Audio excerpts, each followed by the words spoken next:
On the same day, tens of thousands of patriotic Americans mourn the loss of Charlie Kirk. CNN chose to give a megaphone to one of the most divisive lawmakers in the country to smear his legacy. Democratic Congresswoman Jasmine Crockett injected race and scolded her colleagues for not opposing a resolution honoring Kirk's legacy, a resolution that passed just last week with 58 Democrats voting against it, 38 voting present. One of the things I do want to point out that's not been laid out that honestly hurts my heart is when I saw the no votes, there were only 2 Caucasians. For the most part, the only people that voted no were people of color because the rhetoric that Charlie Kirk continuously put out there was rhetoric that specifically targeted people of color. And so it is unfortunate that even our colleagues could not see how harmful his rhetoric was, specifically to us. So much wrong with that statement. Well, speaking of divisive rhetoric, Disney has just announced that Jimmy Kimmel will be returning to his show tomorrow night after he falsely claimed that the suspected killer of Charlie Kirk was MAGA. FCC Chair Brendan Carr speaking at an event earlier before the announcement and denying that there was any government censorship. Look, again, I think this comes back to where we started, which was a lot of the distortion that's out there. I mean, Jimmy Kimmel is in the situation that he's in because of his ratings. Not because of anything that's happened at the federal government level. Jesse, Jimmy's back. Well, he shouldn't have been in that position anyway. You can't act like Maddow when you're being paid to be Johnny Carson. This guy is lying about crimes. He's framing MAGA as assassins. He's supposed to be interviewing celebrities about their movies and telling jokes and dropping televisions out of the second floor window. They're not paying him to do this. He could do this on cable, but this is a late night talk show. You're supposed to be funny and make jokes, and then everybody goes to bed. I understand why he is coming back. He will probably read something that the lawyers wrote for him and act trite for a second. Some of us have been there. And then he will carry on and be the exact same Jimmy Kimmel that we're used to. But how much longer are we going to get Jimmy Kimmel? His deal's up in January. Is Disney going to put up with this guy? He's in second place. He's a headache. He's losing cash. It's a dying format, late night. I just don't see him going on that much longer, and that's fine. You know what, Tyrus? I mean, this isn't going to change the fact that his ratings were plummeting. We've put those up on the screen before. I'm beginning to wonder, I mean, sinister conspiracy theory here. Like, was this all a ratings ploy to get everyone to watch him again? No, I think this is great for, what would you rather be canceled for? Sucking at your job or the mean president took your job away? So for them, he's getting to come back. So you got to take the president out of it now, because now he's back. So there should be a huge rating spike. Everyone should be excited. And Jesse, you're wrong. You typically finishes third. Then it's Colbert. And then it's I wasn't counting Greg. Yeah. Yeah. Just no, like, I'm talking networks. Networks, right? Okay. He's But just beating them. to be fair. He's not even on the network. I just want to say, to be fair. Thanks to you. Yeah. Anchor, if there ever was one. But it's not about me right now. But Right. the point is, like, of course he's not going to change because he doesn't have a reason to change. His whole thing was the best thing for him was to stay gone, because he would have been able to say for the rest of his days that the evil Trump MAGA got me. And then all his pundits would come out and say, free speech is being taken away. And now, like, nope, here's your ball back. You got a slap on the wrist, act right. So then the next time he gets canceled, and it probably will be before January, it's going to be about the ratings. And you won't be able to blame the president. I'm glad this happened. You won't be able to blame the FCC. You'll be able to blame Jimmy Kimmel for not being funny.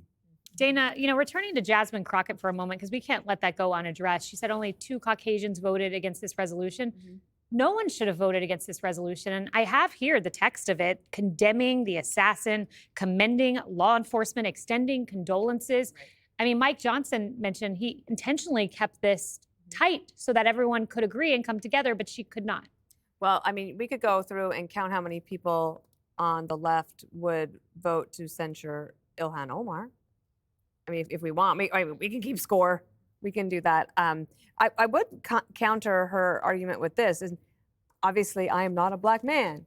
But this morning on America's Newsroom, I interviewed 2 young men. One works as a Talking Points USA. Talking Point. That was a good interview. I saw it. Turning Point USA contributor, and the other is at Campus Reform. Both young black men. who said that Turning Point USA gave them an opportunity to do what they wanted to do on campus, but it was Charlie who gave them the inspiration and the confidence to do it. So Talking Point, golly, what's wrong with me?